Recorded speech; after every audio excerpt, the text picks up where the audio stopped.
Any dance partners, Dave, as the week progresses here? Not yet. I know the calls have picked up, but it's been relatively slow so far.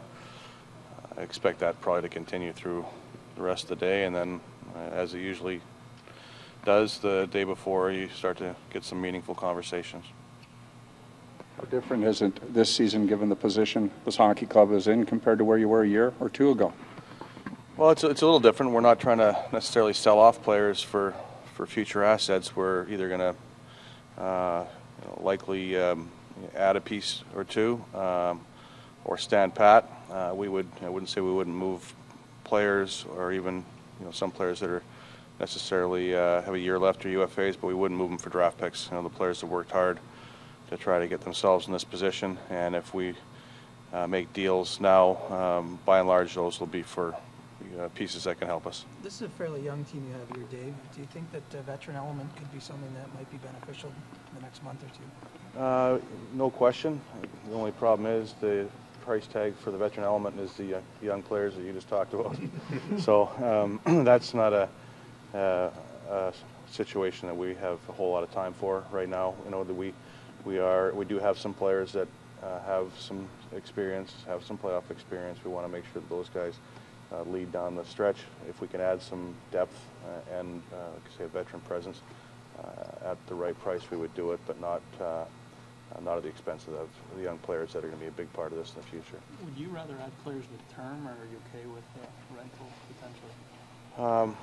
Either one would be fine. I would prefer actually a hockey trade, where we're giving up some assets and getting assets back. Difficult to find that right now.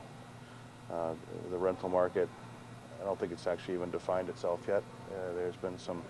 Obviously there's been a couple high-profile guys that have gone, but the mid-range or the depth player, there hasn't been a lot of those players that have been moved. Usually once that price is set, then you see the rest of the guys follow.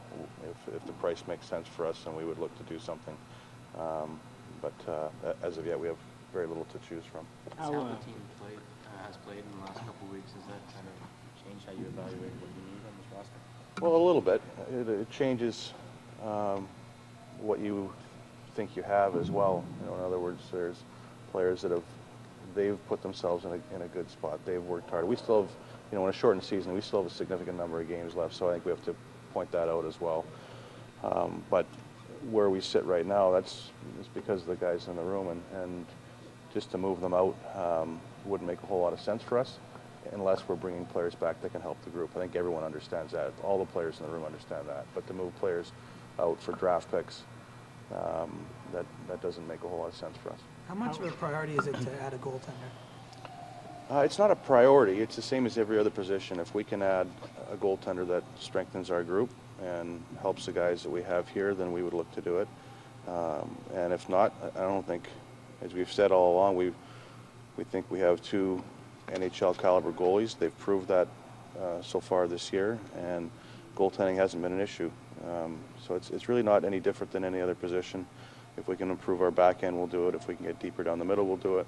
Those are all areas that we would like to explore, but if not, it's not like we're not comfortable with the two players that we have in net. They've done a very good job, both of them. Has Reimer's recent strong play made you a little bit more comfortable in that regard? Well, he's had this play before.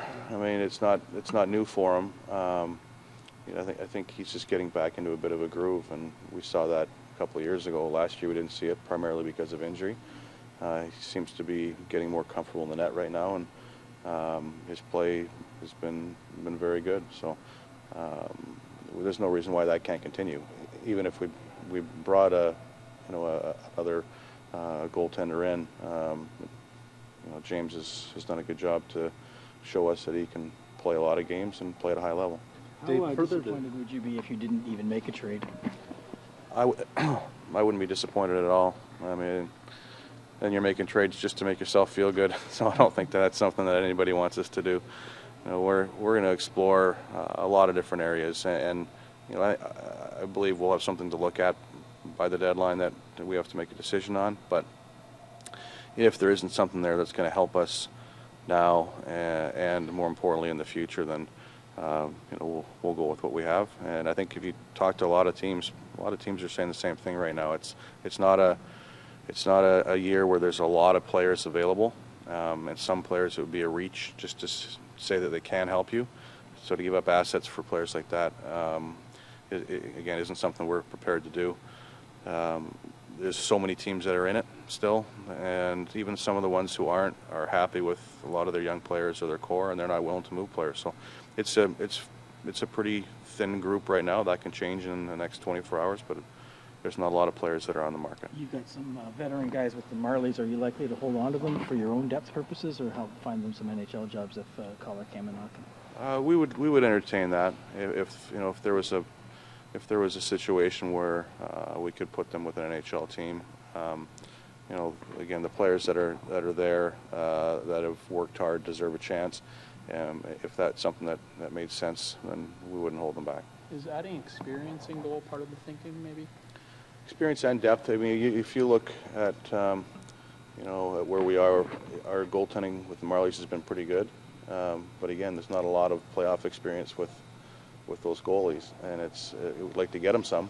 Like to see UC have a good playoff run, and I know Mac from before, he's been through it, but those players don't have a lot of playoff experience themselves, and that's if you had someone there that had played a lot of playoff games, maybe some NHL playoff games, and is a real good third, then you probably wouldn't be in the market at all. But having someone there that could help in the event that we need him would, I think it just makes sense for us. But again, I have to caution everybody that's only if it makes sense for us, and if the price tag is reasonable. If not, we're comfortable with the group that we have. How much do you read into 36 games, which is all the teams played? I mean, is this group overachieved, do you think, or do you know? Well, everyone's played 36 games, so I think you only can compare ourselves to the rest of the league. I think they've done a good job. The coaches have done a good job preparing them. The players have bought in. There's still a lot of work to do in a shortened season. There's still a lot of games to play, and I think that's one of the reasons why you have to be cautious in what you do between now and the trade deadline. It's important that you evaluate everything, and because it can affect the rest of this year and years going forward. You've always described yourself as being going rather be patient than act off the cuff, so to speak. Do you carry that into the trade deadline as well? I hope so. There's always an urge to try to do something. There's a want to do something. I think that's natural for people to want to add or to change. But you better take a long walk around the block before you make a big move if it's going to suck some of the future out of your team. And some of our better players this year over the different stretches have been our younger players, and we've given them an opportunity. The coaches have given them an opportunity to succeed, and by and large they've stepped up and done it. So I think you have to be very careful where you are in the cycle of your team. We said early on we want to make sure that we're showing progress, and that's the biggest target for us, and you don't want to set yourself back so that ultimately you're not progressing as an organization. Has your job been more difficult because of the short season, being able to gauge some of the players as well? I don't think so. We're pretty far into it now, far enough that if we were in a regular season, you'd be able to say, which guys are improving and playing well, and which might be lagging a little. So, it's the other thing you see in a shortened season is it's a sprint. I mean, a lot of players are playing under some significant pressure, and they're playing with little rest, and they're playing injured, and so you're seeing some things because of the shortened season that shows you a lot about them as well. Dave, how significant has Joe Colburn's improvement been the last month or so?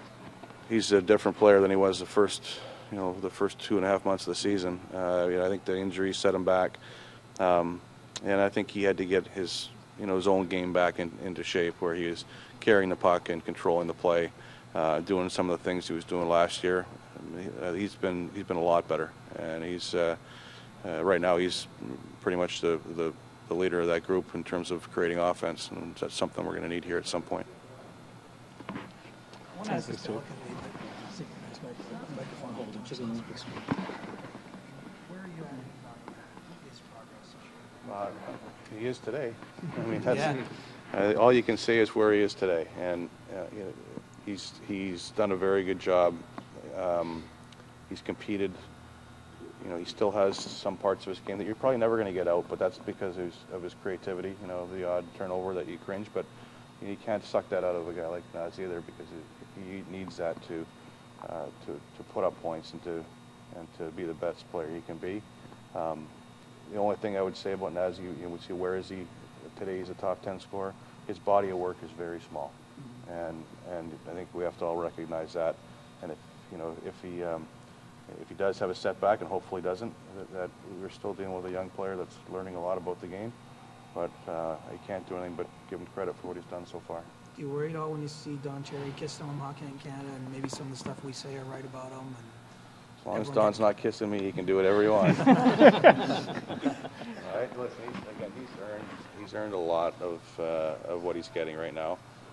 This town is going to be, they love to support players like Naz, and he's done it. You know, you can't take that away from the kid. He's done it. He's competed. He's been, I think, not just a good player offensively, but he's been relatively good in his own end. It's improved as the years went on. So I couldn't stand here and tell you that he's just a flash in the pan, because he's put the work in and he's done a very good job.